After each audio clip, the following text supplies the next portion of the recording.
went to bleeding races, 'twas on the 9th of June, 1862 on a summer's afternoon. I took the bus to Banbury's and she was heavy laden. Away we went along Collingwood Street, that's on the road to bleeding.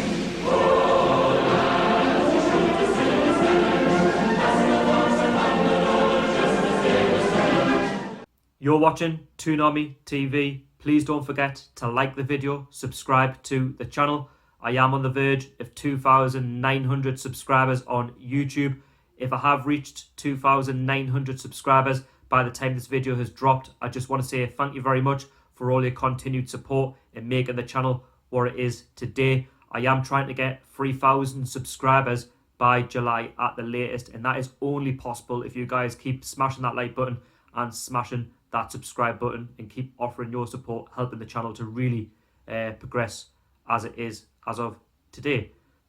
As you can see in the title, 10 reasons why Newcastle United need a takeover in 2020. 10 reasons that are in no particular order. If you have more reasons why Newcastle United need a takeover and it's not mentioned in this video, please feel free to drop your comments down below at the end of this video, and I will be in touch with you at the end of this current video. So, number one, fresh ideas. With a new owner comes fresh ideas, and with fresh ideas, I'm expecting a new direction. The club to really move forward and not just stagnate and accept middle of the table and accepting a relegation battle. A direction where Newcastle United can reach its full potential. As a club, we can reach our full potential. We just haven't done that for a good 13 years. And with new ownership, I'm sure we can guarantee that. Not always guaranteed, but you'd like to think with the way the club's been mugged off for over a decade, we can get that direction back. The communication levels will change as well. Under Mike Ashley, we've seen no communication, especially with Lee Charnley, where he's rarely spoken to the fans and he's been offered to come to fans forums and at the last minute has pulled out. And with new owners, you do expect somebody to come in and address the fans, give us a sense of what's going on. Is the club doing good or is it doing bad? How we can improve going forward. And when fans can go home and take something away from that meeting, it gives them that sort of motivation to keep supporting the club, to get the very best from the squad and to really achieve the very best going forward. And again, progression. The club can progress. It can do a lot better than it's doing with a new owner. Number two, bums on seats. You can guarantee with a new owner, you're going to get 52,000 fans every single home game. We've done that for, if not 90% of Mike Ashley's era. You'll always guarantee a big attendance no matter what the game is. We are a football mad city. We are a football mad support. We love the club to bits and we really want to see the club achieve the very best, winning trophies and creating a bigger name for ourselves, not just in England but around the world. Newcastle United are known, around the world for having a very good support home and away, and you can guarantee that the club will always guarantee money from the supporters, whatever that means, if that be ticket sales, shirt sales, etc. With a big attendance, that is possible and could really help out any potential new owner to invest, going forward in football. Number three, a bigger budget. I do guarantee with any potential new owner, you're going to see a better budget. With Mike Ashley, that's not possible. But with these potential new owners, we can see a budget where we can actually compete. We can start moving forward as a football club. We can start achieving bigger and better things. We can attract better players. I'm not suggesting that we're going to attract world-class players because it's going to take a lot of time to progress the club to where it is now, because for me, we're at rock bottom, but to achieve the top, we need to do it progression by progression, moving the club to its rightful, area of the Premier League table, and it's going to take investment, but it's a case of trying to make the local lads better than what they are with better players around them. And with new owners, we can potentially do that. We can attract at least one big name to try and kickstart any takeover and progress the club, to that next level. Number four, a better manager. With a new takeover, you're going to attract some of the better managers. Okay, there's no guarantees that a new owner is going to spend a lot of money to attract a better manager, but you'd like to think with the way Newcastle has been neglected for the past 13 years, with some of the dross managers in the past, like a Pardew, like a John Carver, like a Steve McLaren, like a Joe Kinnear, we can attract a Pochettino, Rafa Benitez back, and Allegri, play a better style of football, get the crowd, on seats, get them wowed every home game, and away game, and just get the club, moving forward, and the manager can share the same, passion as the fans. We want to see both on the pitch. The manager barking out instructions to replicate what's going on in the crowd, because we haven't seen that, this season and the seasons gone by. Number 5, better training facilities. With a new owner, you're going to guarantee better training facilities. They're not just going to come in and accept what's there. Right now, I think we've probably got the worst training facilities in the Premier League. Let me know if there is a club worse than Newcastle with training facilities. But with Benton right now, it's run down. There's no space. Players are warming down in paddling pools and wheelie bins. There's no sauna.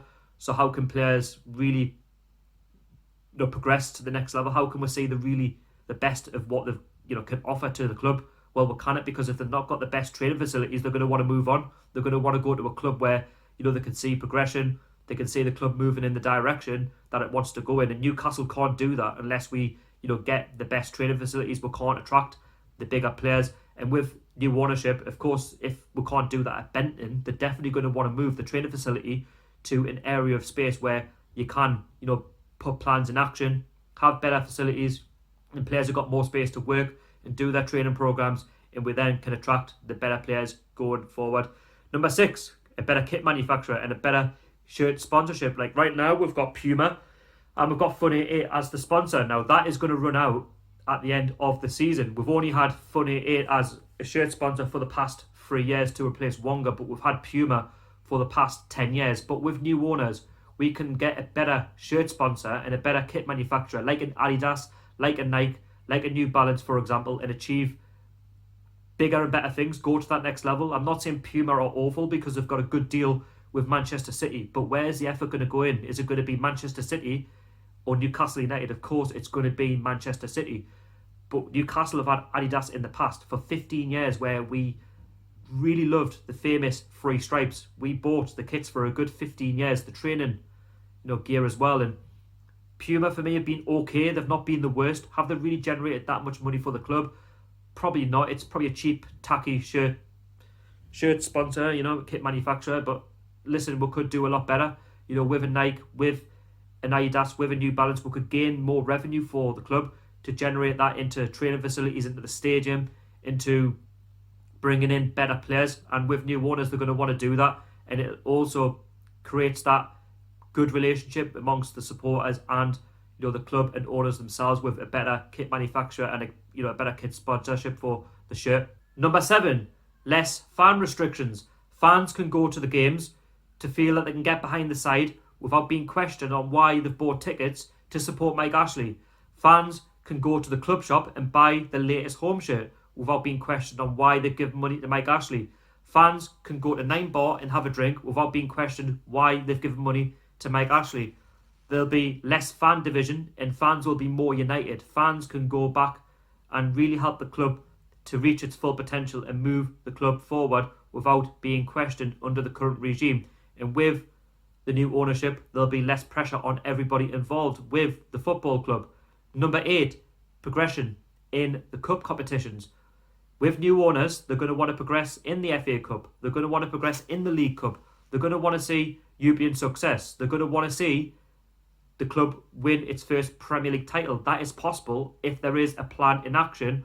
But in the short term, seeing the club do well in those competitions, unlike the current 13 years where we've had one Europa League quarter-final and one FA Cup quarter-final. For me, that's not acceptable. The club could do a lot better than that, and that's what the club will want to see, going forward with new owners. They'll want to see the club generate more money by progressing in the FA Cup, the League Cup, potentially getting into the Europa League, getting more TV deals from BT Sports and Sky Sports, and just doing well in general, which if you do well in the Cups, you generate more money for bigger budgets, for that budget to be used on better training facilities, better players, to try and progress the club onto the next level. But without that, then you cannot really progress. But the owners would definitely want to see the club, reach its full potential. Number 9, the Gallowgate flags and Stadium TLC.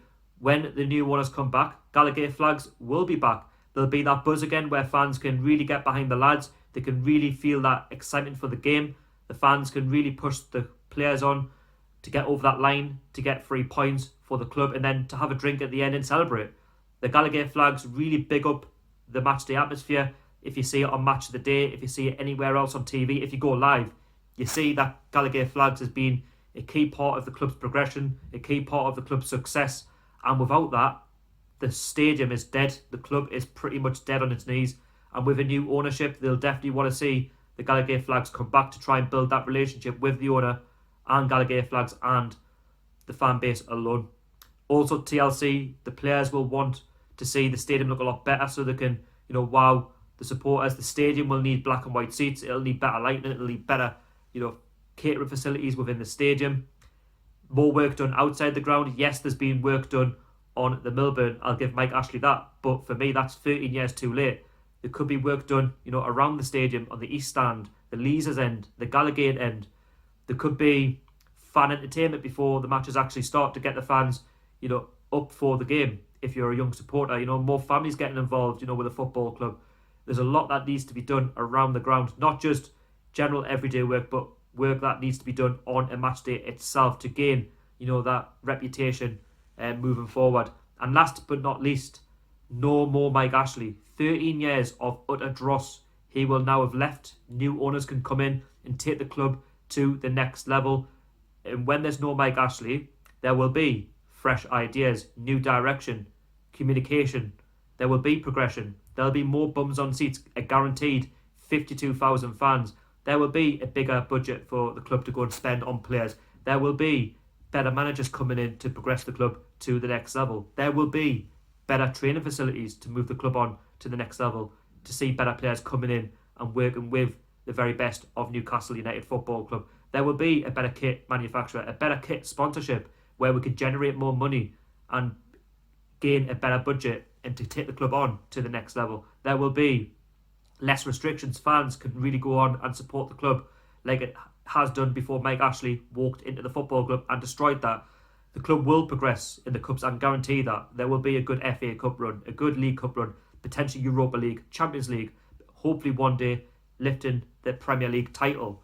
And there will be the Gallowgate Flags back, a better match atmosphere. There will be a very good stadium that we can be proud of once more. All of that will be in place with new ownership. So I hope you enjoyed the video. I hope you enjoyed all of those points made. If you do have extra points, please put them down below in the comments. And there will be more videos coming your way very, very shortly. And again, thank you very much for your continued support on the channel. If you did enjoy, please smash that like button, smash that subscribe button, and help the channel to grow in 2020. Until then, keep it tuned. How are the lads?